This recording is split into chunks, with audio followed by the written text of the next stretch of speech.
कृष्णं भक्तरूपस्वरूपकं भक्तावतारं भक्ताख्यं नमामि भक्तशक्तिकम्। तप्तकाञ्चन गौराङ्गी राधे वृन्दावनेश्वरी वृषभानुसुते प्रणमामि हरे। हे कृष्णकरुणा सिन्धु दीनबन्धो वेणुं शिरसि सिखिविच्छं कटितटे दुकूलं नेत्रान्ते सहचरकटाक्षं विदधते सदा श्रीमद्वृन्दावनवसति लीला परिभवतु मे। वन्दाशां हरिकथोद्गीतं पुनाति भुवनत्रयम्। कृपामयि त्वां शरणं प्रपन्नवृन्दे नुमतीशा यस्य वदने लक्ष्मीर्यस्या च वक्ष्यसि।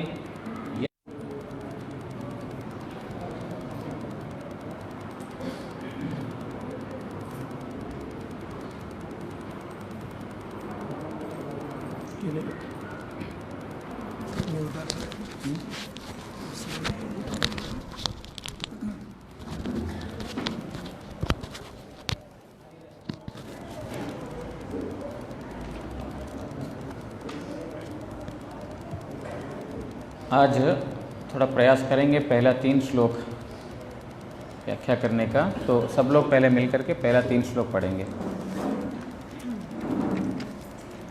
श्री गजेंद्र उवाच ओम नमो भगवते तस्मै यत एतच्चिदात्मकं पुरुषाय आदिबीजाय परेशायाभिधीमहि यस्मिन् इदं यतश्चेदं येनेदं य इदं स्वयं यो अस्मात् परस्माच्च परस्तं प्रपद्ये स्वयंभुवं यः स्वात्मानीदं निजमाययार्पितं क्वचित् विभातं क्वच तत्तिरोहितम् अविद्यदृक्साक्षि उभयं तदीक्ष्यते स आत्ममूलो अवतु मां परात्परः।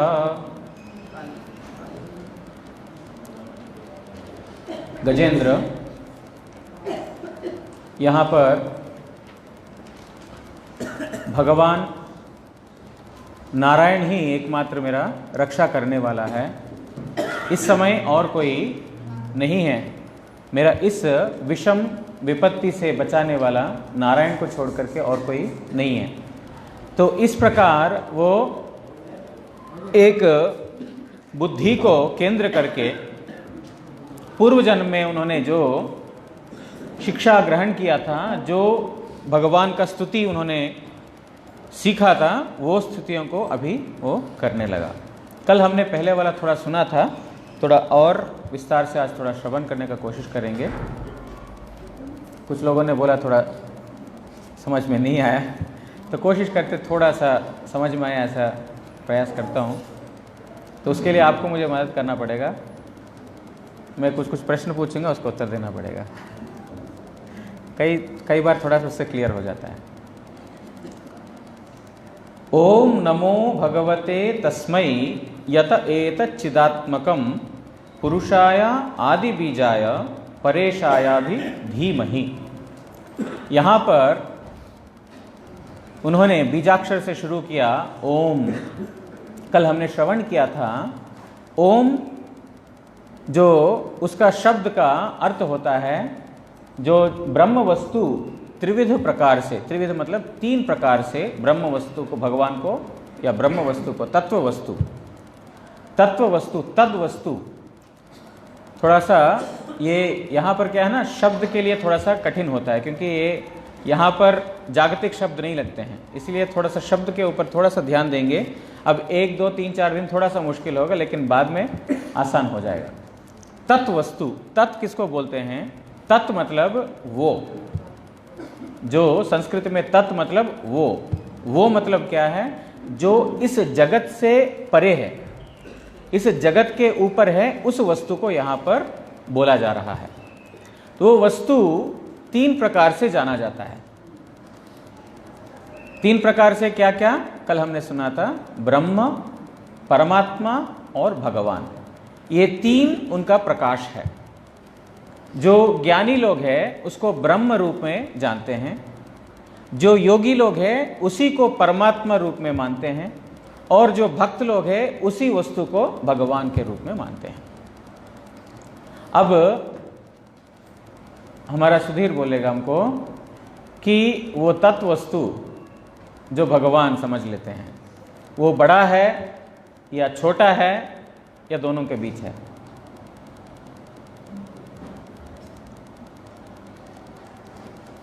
वो सबसे बड़ा है या सबसे छोटा है या सब दोनों का बीच है? मतलब चलो कोई तो बोल दो। सब कुछ है, सब कुछ। भगवान बृहद से बृहद, बड़े से बड़ा, अणु से अणु, छोटे से छोटे और मध्यम, दोनों के बीच। बृहद से बृहद, बड़े से बड़ा है ब्रह्म। ठीक है, भगवान का तीन प्रकार समझते हैं। सबसे बड़ा से बड़ा जो भगवान का जो है ब्रह्म, जो ब्रह्म सब जगह व्याप्त है, सब जगह ब्रह्म व्याप्त है। ठीक है, वो यूं समझ सकते हैं जिस प्रकार हमारे अंदर एक चेतन सत्ता है, एक आत्मा है। कहाँ है? कोई तो एक हृदय का कोई एक कोने में है। उसका परिमाण क्या है? बहुत छोटा है, लेकिन पूरा शरीर में उसका विस्तार हो रहा है कि नहीं? शरीर में कहीं पर भी आप पिंच करेंगे या कुछ उसको कुछ नोकीला चीज से उसको चुबाएंगे तो फिर पता चलता है कि नहीं? लेकिन उसका परिमाण क्या है? वो आत्मा जिसके लिए ये सब कुछ चल रहा है उसका परिमाण क्या है? कुछ भी नहीं है, बहुत छोटा है। जो केश का 10,000वां हिस्सा बोलते हैं, देश का अग्र जो भाग है ना उसका 10,000वां हिस्सा है, इतना छोटा। हमारे परम गुरु महाराज जी एक उदाहरण दिया करते थे। ये पूरा हॉल मान लो पूरा अंधेरा छाया हुआ है, पूरा अंधकार है। उस अंधेरे हॉल में एक कोने में कोई बल्ब जल रहा हो, एक कोने में कोई बल्ब जल रहा हो। प्रभु जी थोड़ा ध्यान से सुनिए, थोड़ा सा इधर उधर हुआ तो बोलेंगे समझ में नहीं आया, है ना? वो शब्द का ही है, इधर उधर शब्द का ही है, थोड़ा सा ध्यान देने से समझ में आ जाता है। नींद आता तो खड़े हो जाइए। वो हमारा स्कूल टीचर बोलता था कि stand up on the bench. जो भी है, तो जो कोई कमरे का कोई एक कोने में छोटा सा लाइट है, वो लाइट पूरा घर में रोशनी डाल देता है। उसी प्रकार एक कोने में एक छोटा सा आत्मा है, वो छोटी सी आत्मा जो है पूरा शरीर में व्याप्त है। उसी प्रकार ये पूरा ब्रह्मांड है ना, ये ब्रह्मांड में जो सबको बृहद आत्मा उसको बोलते हैं ब्रह्म, ब्रह्म वस्तु। सब जगह उसका व्याप्त है, सब जगह उसको कहां पर क्या हो रहा है पता चलता है। जैसे शरीर में कहां पर क्या कोई कुछ कर रहा है तो पता चलता है, इसी प्रकार ये पूरा विश्व अगर एक शरीर मान लिया जाए, उस शरीर का जो ब्रह्म है सर्वव्याप्त, वो बृहद से बृहद, अणु से अणु क्या है, प्रत्येक जीव के हृदय में परमात्मा के रूप में भगवान विराजमान है। अणु से भी अणु, जितना भी छोटा हम परमाणु को या परमाणु से भी छोटा कोई अणु को साइंटिस्ट लोगों ने आविष्कार किया है, उससे भी छोटा है, क्योंकि वो अणु एक माइक्रोस्कोप से उसको देखा जा सकता है, लेकिन आत्मा को कोई नहीं देख सकता है, क्योंकि इतना सूक्ष्म वस्तु है। तो वो है अणु से भी अणु, वो क्या है? परमात्मा।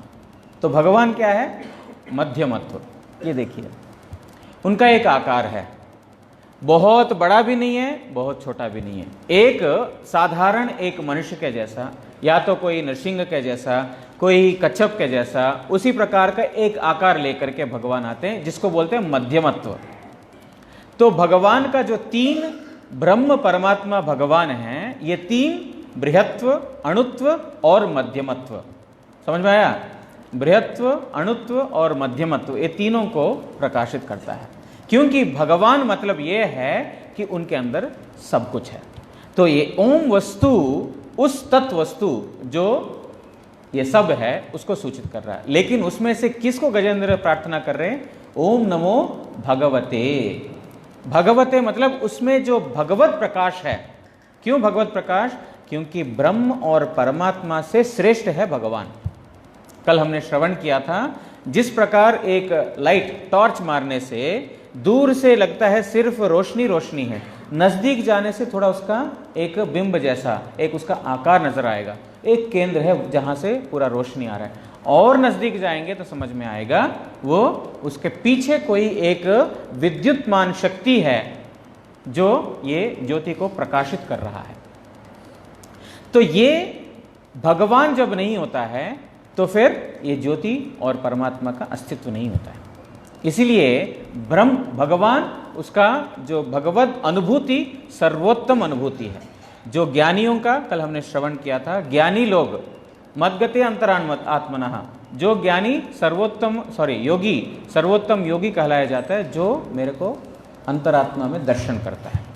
और जो ज्ञानवान व्यक्ति बहुत जन्म भ्रमण करने के बाद, बहुत जन्म ज्ञान प्राप्त करने के बाद वासुदेव सर्वमिति, वासुदेव भगवान ही सब कुछ है, इस प्रकार का ज्ञान उसको मिलेगा। इसलिए भगवान का अनुभूति सर्वोत्तम अनुभूति है। यहां तक ठीक है? यहां तक ठीक है? यहां पर ओम नमो भगवते, मतलब जो श्रीमद् भागवत शुरू होता है ओम नमो भगवते वासुदेवाय, यहां पर इसीलिए प्रभुपाद जी इसको भगवते तस्मै, तस्मै मतलब वासुदेव, उस वासुदेव भगवान को मैं प्रणाम करता हूं। क्यों? वासुदेव है सर्वप्रथम चतुर्व्यूह, वो बाद में सुनेंगे, थोड़ा और कॉम्प्लिकेट हो जाएगा तो मुश्किल होगा। तो उस वासुदेव भगवान को मैं प्रणाम कर रहा हूं। कैसे हैं वो? यत एतत् चिदात्मकम, यत एतत् चिदात्मकम मतलब ये संपूर्ण जड़मय जगत को चिदात्मक बनाया भगवान ने। मतलब उदाहरण के लिए अभी हम घर ताला लगा कर कहीं जाते हैं, मान लीजिए हमको 1-2 साल के लिए विदेश जाना है, ठीक है? तो घर में हमने एक छोटा सा कोई एक पात्र है, उस पात्र में हमने पानी रख के भूल गए हम। अब 2 साल के बाद आएंगे तो क्या होगा? सूख जाएगा, पूरा सूखेगा। और कोई वस्तु ऐसा रखा है 2 साल के बाद वो धीरे धीरे सड़ जाएगा।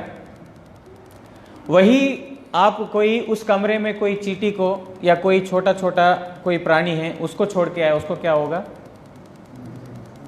अगर उसका आयु मान लेते 3-4 साल है,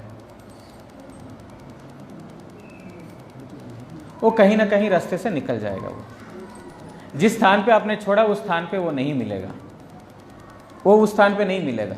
क्यों? उसके अंदर चेतन सत्ता है। जिसके अंदर चेतन सत्ता है उसके अंदर इच्छा, क्रिया, अनुभूति, ये 3 चीज होते हैं उसमें। हर एक चीज का इच्छा, एक करने का इच्छा, और क्रिया और अनुभव, ये तीनों होते हैं। इसलिए गुरु महाराज हमारा अक्सर एक उदाहरण चींटियों को लेकर के बोलते थे। चींटी अगर चल रहा हो, अगर आपने वहां पर उंगली रख दिया तो क्या करेगा? रास्ता बदलेगा, अपना रास्ता बदल के जाएगा। क्यों? उसका इच्छा, क्रिया और अनुभूति और जीवित रहने की इच्छा। इच्छा मतलब जीवित रहने की इच्छा, मरना नहीं चाहता है वो। लेकिन वही जड़ वस्तु को, कोई भी वस्तु को, जड़ वस्तु को इधर से उधर करो, उधर से इधर फेंको, कुछ भी करो, वो कुछ नहीं बोलेगा। क्यों? जड़ वस्तु के अंदर इच्छा, क्रिया, अनुभूति, ये 3 प्रकार का गुण उसमें नहीं है।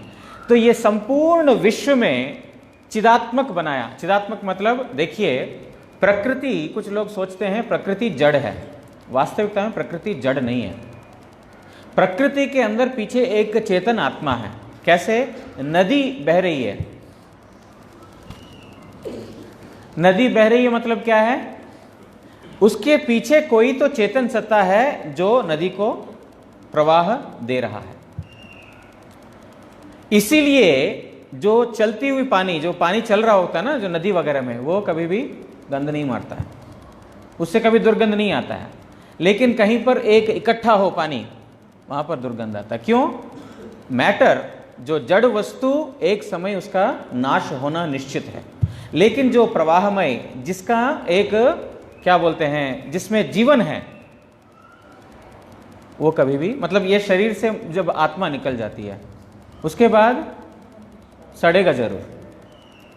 लेकिन जब तक ये जड़ शरीर में आत्मा है तब तक नहीं। क्यों? इसको चेतनता किसने प्रदान किया? भगवान। बोल रहे हैं ये तच्चिदात्मकम, वो जिस व्यक्ति ने पूरा संपूर्ण विश्व को, सब प्राणियों को, जिन्होंने चिदात्मक बनाया। प्रकृति देखिए, फूल, फल, पेड़ इत्यादि आते हैं, टाइम से बारिश, धूप, कभी हवा, कभी गर्मी, कभी शीतलता, ये सब प्रकृति में सब चेंज हो रहा है। ये सब कैसे साइकिल चेंज हो रहा है? अगर पीछे अगर कोई चलाने वाला पुरुष नहीं है तो कैसे चलेंगे ये सब? अगर ये सब वास्तविकता में एक सब्सटेंस, एक मैटर है, एक जड़ पदार्थ है, तो फिर अपने आप में तो कोई ये नहीं है। अब देखिए कंप्यूटर को ही लीजिए, आजकल मोबाइल कंप्यूटर तो बहुत चलता है। अगर वो मोबाइल जिसने बनाया चलाने वाला व्यक्ति नहीं है जब तक, तब तक कुछ नहीं करेगा। वो एक जड़ पदार्थ है, वास्तविकता में मोबाइल एक जड़ पदार्थ है। उस मोबाइल को चलाने के लिए एक चेतन सत्ता की जरूरत है। उसी प्रकार ये पूरा प्रकृति, उसके पीछे भगवान का एक चिन्मय सत्ता है। वो भगवान जिन्होंने पूरा जड़ जगत को चिन्मय बनाया, वो भगवान को, और वो भगवान कैसा है? पुरुषाया। यहां पर बोल रहे हैं वो भगवान पुरुषाया। पुरुष मतलब क्या है? पुरुष मतलब जो भोक्ता है। अहम ही सर्वयज्ञानाम भोक्ता च प्रभुरेव च, गीता में बोलते हैं। जितने भी यज्ञ इत्यादि, जितना भी सब कुछ यहां पर है, अहम ही, मैं ही। सब यज्ञ हवन इत्यादि जो कुछ भी होते हैं, सबका भोक्ता च प्रभुरेव च, उसका भोक्ता भी मैं हूं, प्रभु भी मैं हूं। मतलब पुरुष। पुरुष मतलब जो वास्तविकता में, जो क्या बोलते हैं, जिसको एंजॉय करता है, जो एंजॉयर को पुरुष बोलते हैं। वो कौन है? 3 प्रकार के पुरुषावतार बताया। कारणोदकशायी विष्णु, गर्भोदकशायी विष्णु, क्षीरोदकशायी विष्णु, ये 3 पुरुषावतार है। जब कारणोदकशायी का एक एक जो स्वेद का जो रंध्र है, उस स्वेद रंध्र से एक एक ब्रह्मांड का उत्पन्न हुआ। प्रत्येक ब्रह्मांड को चेतन बनाने के लिए गर्भोदकशायी उसमें प्रवेश किया। समझ रहे हैं? एक कारणोदकशायी, गर्भोदकशायी, क्षीरोदकशायी। कारणोदकशायी कारण समुद्र में लेटे हैं। उन कारण समुद्र पे लेटे हुए विष्णु का एक एक स्वेद रंध्र से एक एक ब्रह्मांड, जब वो श्वास लेते हैं एक ब्रह्मांड प्रकट होता है, अंदर लेते हैं तो दूसरा चला जाता है। कैसे? मां यशोदा को भगवान ने दिखाया, श्री कृष्ण ने ब्रह्मांड घाट में मुंह खोल करके पूरा ब्रह्मांड, विश्व ब्रह्मांड उनका मुंह में दिखा दिया। भगवान श्री कृष्ण छोटे हैं या बड़े हैं? इतना छोटे से सीमित जो भगवान बाल गोपाल का विग्रह में असीम ब्रह्मांड को उन्होंने दर्शाया। ये भगवान की भगवत्ता है। तो एक एक ब्रह्मांड, सारे ब्रह्मांड भगवान के अंदर ही है। हम रोज कीर्तन करते हैं, नमस्ते अस्तु दाम्ने सुरदीप्ति धामने त्वदीयोदरायाद विश्वस्य धामने। आपके उदर में सारा विश्व ब्रह्मांड है, मतलब आपका पेट जो है सारा विश्व ब्रह्मांड का धाम है, मतलब सब कुछ उसके अंदर है। रोज कीर्तन करते हैं। इसका मतलब क्या है कि भगवान के अंदर सारे विश्व ब्रह्मांड है। हम भगवान के पेट के अंदर ही है। इसलिए ब्रह्मा जी अपना स्तव में बोलते हैं कि हे प्रभु, हम सब आपके पेट के अंदर ही है। एक पेट के अंदर बच्चा मां को लात मारता है कि नहीं? जब पेट के अंदर बच्चा लात मारता है, मां उसका अपराध लेती है? ये देखो मेरा छोटा बच्चा, मैं जिसको जन्म दे रही हूं वही मेरे को लात मार रहा है, अपराध लेती है मां? नहीं लेती है। और उल्टा अच्छा बोलती है, देखो लात मार रहा है, ले तो लात मार रहा है। वो बहुत खुशी की बात होती है उसको। यहां पर ब्रह्मा जी बोलते हैं, हे भगवान, मैं भी उसी प्रकार आपका ही एक शिशु हूं, और पूरा ब्रह्मांड तो आपके गर्भ के अंदर है, आपके पेट के अंदर है। तो मैंने आपके चरणों में अपराध किया है। जिस प्रकार मां अपना शिशु का अपराध को नहीं लेती है, उसी प्रकार हे प्रभु आप भी मेरे अपराध को नहीं लेंगे, ये मैं जानता हूं। ब्रह्मा जी बड़ा चतुरता से बोला, आप भी मेरे अपराध नहीं लेंगे, इस बात को मैं समझता हूं। जब उन्होंने गोवत्स का हरण किया था, गोपबाल और वत्स, उसके बाद इस प्रकार स्तुति करते हैं। इसका मतलब, मेरे बोलने का मतलब यह है कि सारा ब्रह्मांड जो है भगवान का पेट के अंदर ही है। लेकिन जब उनके बाहर जब प्रकट हुए हैं, वो बाहर का विश्व को वो पुनः चेतनमय बनाने के लिए उसमें भगवान गर्भोदकशाही विष्णु के रूप में प्रवेश किया। अब एक एक ब्रह्मांड में इतने सारे अनंत जीव हैं, उन अनंत जीव के हृदय में वही भगवान क्षीरोदकशाही मतलब परमात्मा के रूप में सबके हृदय में प्रवेश किया। इसलिए बोलते हैं पुरुषस्तु त्रीणि रूपाणि। ये पुरुष अवतार त्रिप्रकार है, 3 प्रकार के हैं, कारणोदकशाही, गर्भोदकशाही, क्षीरोदकशाही। ये यहां पर गजेंद्र ने कोई भी भगवान का एक भी नाम नहीं लिया, भगवान का एक भी नाम नहीं लिया, लेकिन पूरा सूचित कर रहे हैं वही परम पुरुष कौन है, भगवान गीता में बोल दिया।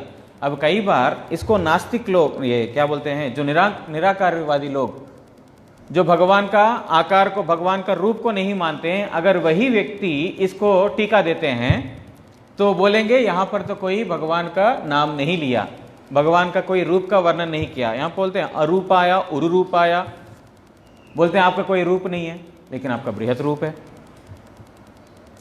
जो इस प्रकार का उन्होंने जो स्तव किया है, उससे लगता है कि एक निराकार को कर रहे हैं, लेकिन वास्तविकता में पुरुषाय, पुरुष मतलब कौन है, जो भोक्ता है उसको पुरुष बोलते हैं। और वो कौन है, कारणोदकशाही, गर्भोदकशाही, क्षीरोदकशाही। उसके बाद बोलते हैं आदि बीज आया, वो पुरुषावतार का भी आदि बीज आया। कौन है वो, उनका भी आदि बीज ईश्वरः परमः कृष्ण सच्चिदानंद विग्रह अनादिर आदिर गोविंद सर्व कारण कारणम। जिनका कोई आदि नहीं है, उल्टा वो सबके आदि हैं। ये पुरुषावतार के भी आदि हैं। जो कारणोदकशाही, गर्भोदकशाही, क्षीरोदकशाही आ रहे हैं, उनका भी आदि है। इसीलिए भगवान ब्रह्मा जी गीता में बोल दिया, ये ब्रह्मस्तव में बोल दिया कि गोविंदम आदि पुरुषम तमहम भजामि। आदि पुरुष कौन है, ये पुरुषावतार तो है, लेकिन इन सबका आदि पुरुष कौन है, गोविंद भगवान, आपको मैं भजना कर रहा हूं। तो पुरुष आया, आदि बीज आया, यहां तक समझ में आया। उसके बाद बोलते हैं परेश आया, आप एक एक शब्द देखेंगे तो समझ में आएगा। उसके बाद बोल रहे हैं परेश आया। परेश मतलब क्या है, जो ईश्वरों का भी ईश्वर है उसको बोलते हैं परेश।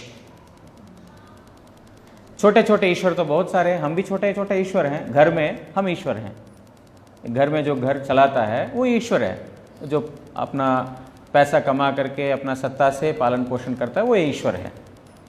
अब पढ़ाई करने के लिए जाते हैं स्कूल में, जो अच्छे से जो अच्छा विद्या अर्जन करके जो टीचिंग करने के लिए आया, वो एक स्टूडेंट के लिए वो ईश्वर है। जो मल्ल युद्ध कुश्ती सीखना चाहता है उसके लिए दारा सिंह जैसे लोग ईश्वर हैं। सबके लिए ईश्वर सब लोग मानते हैं। जानवरों में भी ईश्वर है। यह हाथी यहां पर ईश्वर से कम नहीं था। जो गजराज, जिसको सब लोग मानते थे, जिसको देख के दूर दूर भाग जाते थे, वही तो ईश्वर था वो भी तो। लेकिन हम सब हैं छोटे छोटे ईश्वर। इन सब के भी ईश्वर, ऐसे छोटे छोटे बहुत सारे ईश्वर हैं। ब्रह्मा आदि देवता लोगों का भी जो ईश्वर है। परेश मतलब, अब हम छोटे छोटे ईश्वरों के बात यहां पर नहीं बोला गया है, क्यों, नहीं तो अपने आप को भी ईश्वर में गिनना पड़ता है उनको। वो परेश मतलब ब्रह्मा शिव आदि उनका भी जो ईश्वर है। कैसे, उनको नींद आ रहा है रोहित जी को। ब्रह्मा जी बोलते हैं, अभी हमने आपने सुना, ईश्वर परम कृष्ण, उन्होंने तो स्वीकार किया परमेश्वर श्री कृष्ण है। अब शिव जी क्या बोलते हैं, आराधनानाम सर्वेशाम विष्णु आराधनम परम। जितने भी आराधनाएं हैं, पूजाएं हैं, उन सबसे श्रेष्ठ सर्वेशाम विष्णु आराधनम परम, विष्णु का आराधना सर्वोत्तम है। तस्मात् परतरम देवी तदीयानाम समर्चनम, उससे भी बड़ा है उनके जो भक्त, उनकी पूजा। लेकिन वो सेकंड लाइन में अभी नहीं आएंगे। पहला लाइन ये है कि वो बोल रहे हैं जितने भी अधिदेवताएं हैं उनमें से सर्वश्रेष्ठ आराधना किसकी है, विष्णु की आराधना। और तुलसीदास जी भी बोलते हैं, उमा कहूं मैं अनुभव अपना, सत हरि भजन जगत एक सपना।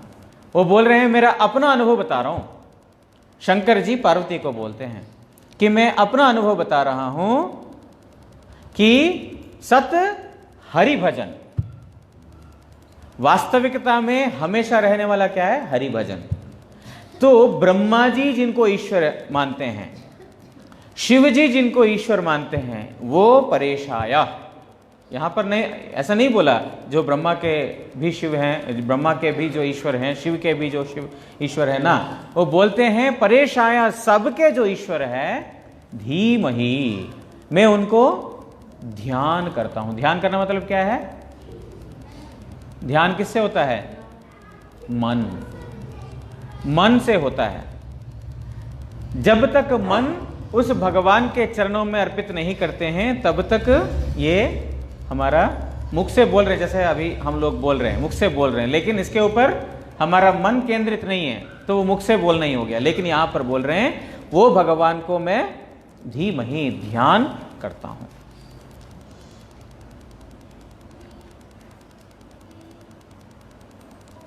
और यहां पर प्रभुपाद जी आदि बीजाय, इसका उन्होंने व्याख्या किया परम कारणाय। आदि बीज मतलब सब कारणों के कारण, सर्वोत्तम कारण। इस जगत में दो चीज है, एक कार्य और एक कारण। कार्य कारण समझते हैं, ये शब्द थोड़ा सारा संस्कृत के है ना और ग्रंथ के है ना, थोड़ा सा मुश्किल है। कार्य और कारण, इस जगत में दो चीज है। हर एक कार्य के पीछे कारण होता है कि नहीं। अब मैंने इसको यहां रखा, ये इधर रखना बन गया कार्य, और कारण मैं, ठीक है। तो सब कारणों का भी का मूल कारण भगवान। मतलब जितने भी छोटे मोटे यहां पर कार्य हो रहे हैं, क्या हो रहे हैं। एक बार आप लोगों ने न्यूटन का नाम सुना है ना, न्यूटन का तो नाम सुना सब लोगों ने, एप्पल क्यों नीचे गिरता है। वो न्यूटन, वो इतना विद्या उसने अर्जन किया, बहुत बड़ा साइंटिस्ट था, जिसकी वजह से हम न्यूटन का 3 लॉस हम पढ़ते हैं, अभी भी बच्चों को पढ़ाते हैं। वो न्यूटन भगवान के प्रति आस्था रखता था। वो क्यों, उन्होंने एक बार बोला था कि मुझे लग रहा है कि मैं ज्ञान रूपी समुद्र के सामने खड़ा हूं, और वहां मैंने जितना उसमें अनुभव किया, वो मुझे लगता है कि वो समुद्र के सामने जो बीच रहता है ना, जो रेत, उस रेत में से एक कण मेरे हाथ में है, उतना ही मेरा अनुभव है। बाकी मेरे सामने इतना बड़ा सागर, और सागर के नीचे इतना ज्यादा रेत पड़ा हुआ है। मतलब जो वास्तविकता में उस सीमा, ज्ञान का सीमा पहुंच जाता है, उस व्यक्ति को समझ में आ जाता है कि मैंने जो सीखा है अभी कुछ शुरुआत हुआ ही नहीं है। उसी न्यूटन का अपना एक दोस्त था। वो दोस्त भगवान को इतना नहीं मानता था। उन लोगों का मानना यह था, चलो सृष्टि हो गया, उसके बाद कोई चला रहा है नहीं चला रहा है उसका कोई किसी ने देखा नहीं। न्यूटन बोलता है चलाने वाला भी पीछे है, क्रिएट करना एक हुआ है लेकिन उसके पीछे चलाने वाला भी है। समझ रहे हैं। एक वॉशिंग मशीन को हमने आविष्कार किया, साइंटिस्ट लोगों ने वॉशिंग मशीन को हमको बना करके दिया। इस कार्य के पीछे कारण है जिसने वॉशिंग मशीन को बनाया। सबको समझ में आ रहा है, ठीक आ रहा है। उस वॉशिंग मशीन को एक व्यक्ति ने बनाया, वॉशिंग मशीन कार्य बन गया, उसके पीछे बनाने वाला कारण बन गया। अब वॉशिंग मशीन है तो क्या कपड़ा अपने आप धुल जाएंगे? मशीन तो है, लेकिन मशीन को चलाने के लिए भी एक व्यक्ति चाहिए। इसी प्रकार पूरा विश्व एक मशीन है, यंत्रारूढ़ानि मायया। ये पूरा एक यंत्र के जैसा है। इस यंत्र को चलाने के लिए भी एक चेतन सत्ता की जरूरत है। न्यूटन बोलता है चेतन सत्ता पीछे है, उनका दोस्त बोलता है नहीं है। और वो ये भी बोलता है कि एक बिग बैंग थ्योरी, लोग साइंटिस्ट लोग बोलते हैं कि ऐसा एक काला कुछ तो हुआ, उसे एक बार पूरा पृथ्वी ध्वंस होकर के, जो भी ध्वंस होकर के ये पृथ्वी का सृष्टि हो गया, इस प्रकार बोलते हैं। तो न्यूटन बोलते हैं कि चलो ठीक है, जब तुम बोलते हो कि ये विश्व अपने आप से आया, मैं तुमको एक उदाहरण के द्वारा बताता हूं। उन्होंने अपना लैबोरेटरी में एक ब्रह्मांड का मॉडल बनाया, एक विश्व का मॉडल बनाया। मॉडल बना करके उसने 2, 4, 6, 7 महीना जितने भी लगे होंगे, उसके बाद अपना दोस्त को लेके गया। देखो मेरे लैबोरेटरी में क्या है, देखो एक बार। लैबोरेटरी में देखा तो अद्भुत विश्व का एक मॉडल बनाया। तो दोस्त बोलता रहे बहुत अच्छा है, किसने बनाया, किसने बनाया, तूने बनाया? बोलता नहीं, कल शाम तक तो नहीं था, आज सुबह आकर के देखा तो अपने आप बना हुआ था ये। तो वो बोलने लगा कि तू ऐसा क्यों बोलता है, सच सच बोल, किसने बनाए? ना ना सच में बोल रहा हूँ, कल रात तक तो नहीं था, मैं तो सुबह उठ करके चौंक गया, तुमको बुला करके दिखाने के लिए तुमको बुलाया। लेकिन वो विश्वास नहीं करता है। और उसके पीछे उसने मॉडल बनाया, उसमें नदी बह रही है और ट्री के जो पेड़ के जो पत्ते वगैरह हिल रहे हैं, सब कुछ हो रहा है, वायु है, सब कुछ वो दिखाया वहां पर मॉडल में सब कुछ। अरे कौन सा मशीन लगाया ना, कोई चलाने वाला नहीं, अपने आप चल रहा है सब। जब ये बोला था, उसके दोस्त को अनुभव हुआ कि एक छोटा सा, एक लैबोरेटरी में छोटा सा मॉडल बनाने के लिए उसके पीछे एक व्यक्ति की जरूरत है, और वो मॉडल को चलाने के लिए एक व्यक्ति की जरूरत है। ये पूरा विश्व ब्रह्मांड जो चेतनमय बनाया, उसके पीछे चेतन सत्ता नहीं है। इसीलिए सब कार्य जितने भी यहां पर हो रहे हैं, सारे कार्यों का मूल कारण कौन है? भगवान। हम जैसे बद्धजीव, हमको लगता है कि मैंने ये किया, मैं इसका कारण हूं, मैं इसका कारण हूं, लेकिन मूल कारण कौन है? भगवान। उन भगवान को मैं प्रणाम करता हूं। ऐसा प्रथम श्लोक है। द्वितीय श्लोक, यस्मिन् इदं यतश्चेदं ये नेदं य इदं स्वयं यो अस्मात् परस्माच्च परस्तं प्रपद्ये स्वयं भुवम्। जहाँ ते ए विश्व अवस्थित, जे उपादाने उद्भूत मत जत कर्तृक सृष्ट ओ जिनी स्वयमी ए विश्वेर कारण एवं जिनी कार्य ओ कारण होइते भिन्न, अमी से ही स्वतः सिद्ध भगवान के आश्रय करी। इस श्लोक में गजेंद्र बोल रहे हैं, जिसमें ये पूरा ब्रह्मांड अवस्थित है। किसके अंदर? अभी तो हमने सुना, नमस्ते स्तुदाम्ने सुरदीप्ति दाम्ने त्वदीयोदर आया था विश्वस्य धामने। आपके पेट में ही सब कुछ है। बोल रहे हैं जिनके अंदर पूरा ये ब्रह्मांड है, उनको मैं प्रणाम कर रहा हूं, जिनके अंदर है। जिस प्रकार एक उदाहरण दिया जाता है, ये पूरा घर है, किसका बनाया हुआ? एक मिट्टी का बनाया हुआ। इसमें, इस घर में एक मिट्टी का घड़ा रखा। मिट्टी का आश्रय क्या बना? मिट्टी ही बना। घर मिट्टी है, एक घड़ा मिट्टी का आश्रय बना, घर मिट्टी, लेकिन दोनों मिट्टी है। उसी प्रकार जो पूरा ब्रह्मांड वास्तविकता में भगवान ही है। भगवान छोड़ करके और कोई दूसरा अलग वस्तु नहीं है। समझ में नहीं आ रहा है? आ रहा है? ये भगवान होते हुए भी ये सब भगवान के अंदर स्थित है। फिर वही ब्रह्मांड घाट में जो भगवान श्री कृष्ण ने लीला दिखाया, वही भगवान बाहर भी हैं और वही भगवान अंदर भी यशोदा मैया देख रही हैं। श्री कृष्ण का मुख देखते हुए यशोदा का दर्शन यशोदा ने स्वयं उनके मुख में देखा। कैसे? बोलते हैं आप स्वयंभू है, भगवान सब कारणों के कारण हैं। जितने भी कार्य रूप में यहां पर हम जानते हैं और जितने भी कारण रूप में हम जानते हैं। अब प्रश्न पूछे, ताजमहल किसने बनाया? शाहजहां, सबको पता है। मजदूरों ने बनाया?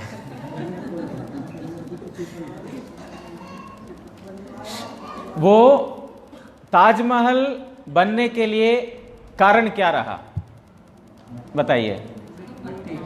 हाँ? मिट्टी, पानी, व्यक्ति और हथौड़ा, छेनी। लेकिन नाम आपने किसका लिया? शाहजहां का। ये सब उपादान होते हैं, ये सब भी कारण हैं, ऐसा नहीं कि ये कारण नहीं है। मिट्टी, पानी, मार्बल, ये सब भी कारण है। अगर वो नहीं होता तो फिर वो ताजमहल नहीं बनता। अगर छेनी, हथौड़ा या जो छोटे छोटे इंस्ट्रूमेंट्स वो नहीं होते तो भी ताजमहल नहीं बनना होता। और जिन्होंने किया काम अगर वो नहीं होते तो भी ताजमहल नहीं बनता। लेकिन मूल कारण कौन है? भगवान है।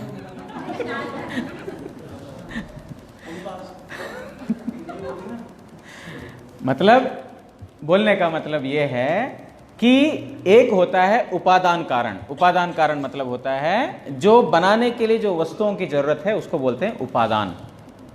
और एक होता है निमित्त कारण। निमित्त कारण मतलब जिसके माध्यम से बनाया जाता है, जैसा जो छेनी, हथौड़ी वगैरह इत्यादि, उसको बोलते हैं निमित्त कारण। और उसके ऊपर एक मुख्य कारण जिन्होंने बनाया। लेकिन इन सब का भी ऊपर है एक मूल कारण जो हम शाहजहां रूप में जानते हैं। एक ताजमहल बनने के लिए समझ लेते हैं कि शाहजहां जो है मूल कारण बना।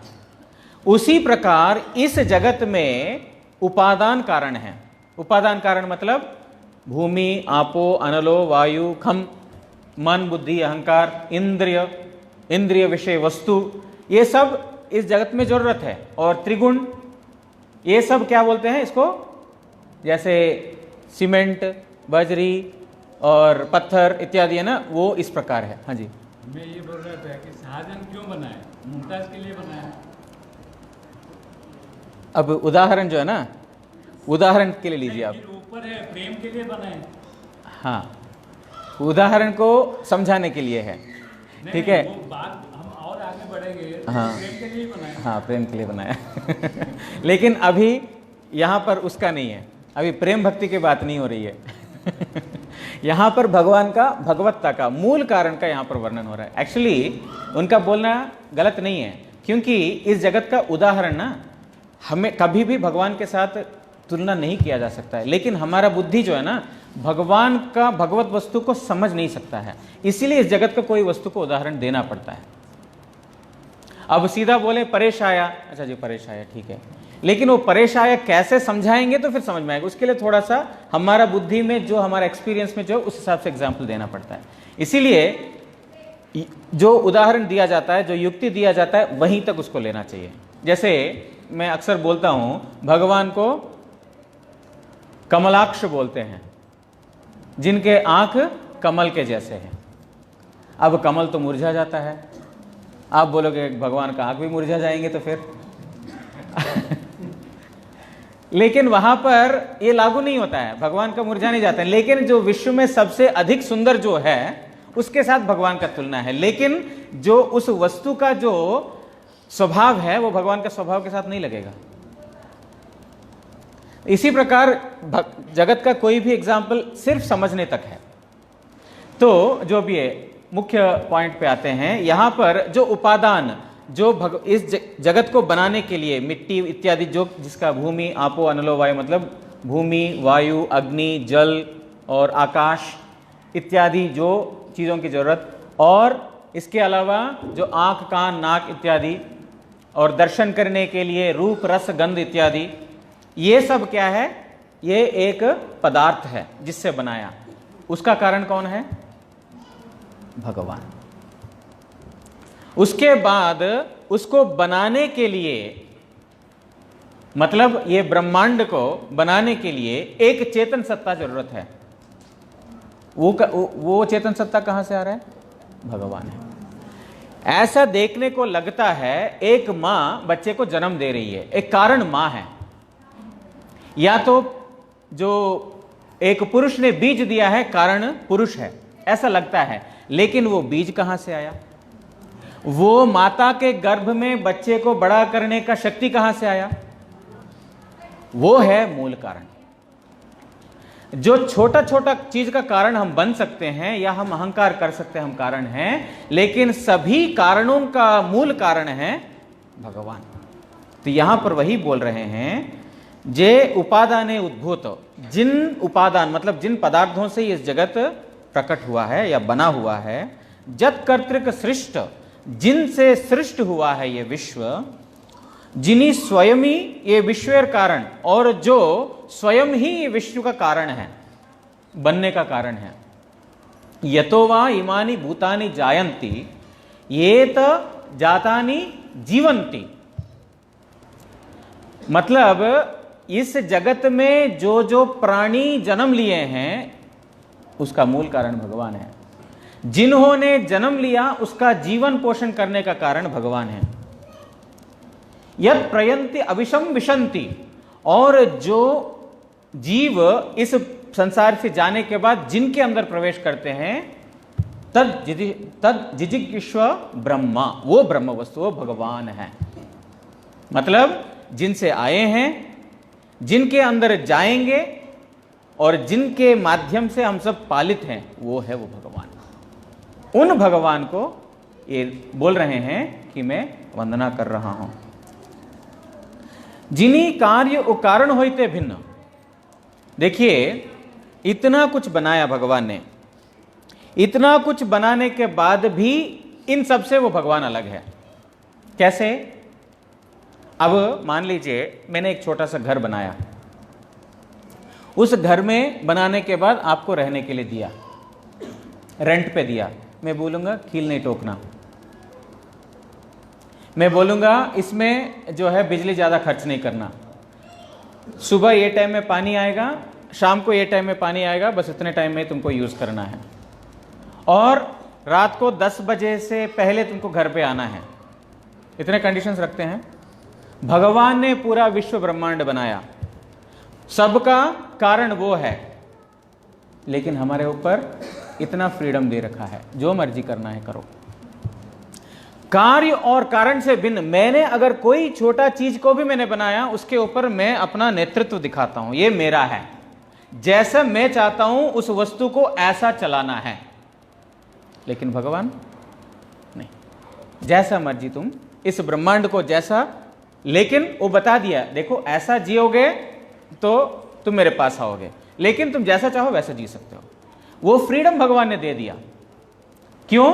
क्योंकि कार्य और कारण, इस कारण रूपी विश्व को भगवान ने बनाया, और भगवान इससे भिन्न है। मैं अलग हूं, मैं अलग ही रहूंगा।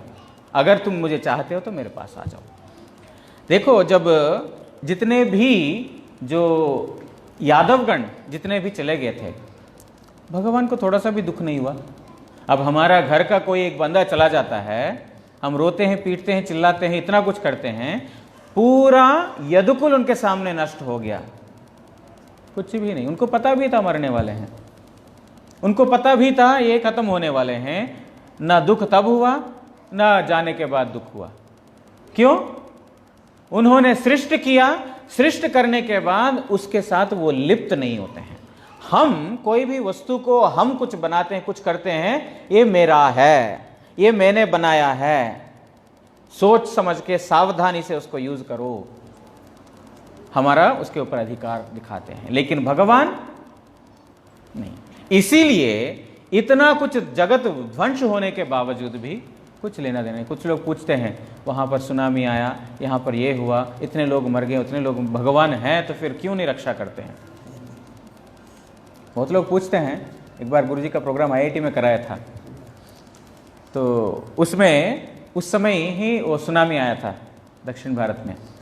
तो एक लड़का खड़ा हो गया, अभी साइंस का स्टूडेंट है, उन लोगों का दिमाग ऐसे ही होता है, स्वामी जी आप बताइए भगवान अगर है तो सुनामी में इतना कुछ ध्वंस हो गया, इतने उसमें छोटे छोटे बच्चे थे और कितने सारे स्त्रियां और बूढ़े लोग इतने सारे, तो भगवान ने क्यों नहीं रक्षा किया? अरे भगवान ने ये ब्रह्मांड सृष्टि करके आपको छोड़ दिया और उससे निर्लिप्त रहा। जो मेरे शरण में आएगा उसका मैं रक्षा करूंगा, निश्चित रूप से उसका मैं रक्षा करूंगा, लेकिन आप लोगों को कैसे जीना है मैंने बता दिया, उस हिसाब से नहीं जियोगे तुम्हारी मर्जी। और भगवान इस बात को भी जानते हैं कि ये तो आत्मा है, अब ये मरेगा तो फिर दोबारा जन्म लेगा।